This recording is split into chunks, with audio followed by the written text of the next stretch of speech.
પોસામાં પૂછાતું મારું પરગણું ગણતરીનું હોય ગામ અને મહેમાન પરણું ખેંચાઈને આવશે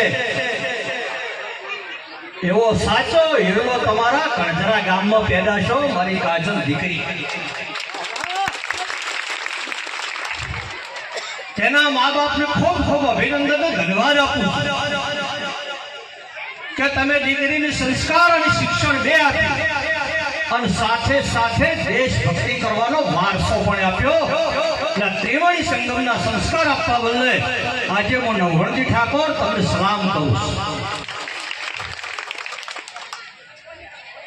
વિશેષ સમાજમાં કહેવા માંગુ છું કે આજે ગણધરા ગામની આ કાજલ દીકરી BSF ની અંદર પાસ થઈ અને તેનું સન્માન થયું. પણ સન્માન શેના કારણથી શું ખબર છે? શિક્ષણના કારણે. એ દીકરી ઓછામાં ઓછી ધોરણ 12 ભરી છે અથવા ગ્રેજ્યુએશન કર્યું છે, તારે એને નોકરી મળી હશે. મેં અને મારી સમગ્ર ટીમે ઠાકોર સમાજની દીકરીઓની ચિંતા કરીને પાટણની અંદર ભારત દેશમાં ના હોય એવી દીકરીઓ માટે લાઇબ્રેરી બનાવી છે ફ્રીમાં. તમે અહીંયા બેહો તમને ગરમી લાગે છે ને? મારી ઠાકોર સમાજની દીકરીઓને એક રૂમમાં 3 એસી લગાવી છે. 36 કલાક સુધી લાઈટ જતી રહે તો દીકરીઓને તકલીફ ના પડે, પંખા ફરે જાય વગર લાઈટ. તેના મમ્મી પપ્પા ઘેર બેઠે એમની દીકરી મોબાઈલમાં જોઈ શકે મારી દીકરી કેવું વચ્ચે છે ક્યાં છે.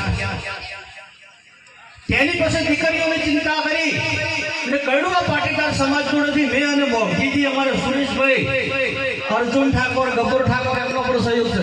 20 લાખ રૂપિયા ભાડું આપીને હોસ્ટેલથી 50 દીકરીઓ રહેવા માટે. અને હોસ્ટેલની અંદર દીકરી માટે માથા મોડાવાનો કોક્ષો, આયનો, નાવાનો સાબુ, શેમ્પુ, પગમાં પહેરવાનો ચંપલ અને કપડો સુધીની સુવિધા અમારી ટીમ પૂરી પાડે.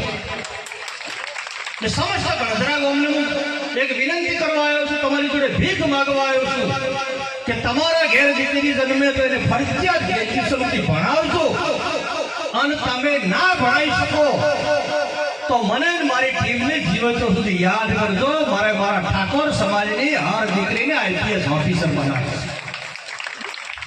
વાતો કરવાથી, ભાષણ કરવાથી સમાજનો વિકાસ નહીં થાય. સમાજનો વિકાસ કરવો હોય તો પાયાથી શિક્ષણ ઊભું કરવું પડશે. અને શિક્ષણ ઊભું કરવા માટે દીકરીઓની સલામતી, શિક્ષણ અને રહેવાની વ્યવસ્થા, આ 3 સમાજ ઊભું કરે તારે જ સમાજ બેઠો.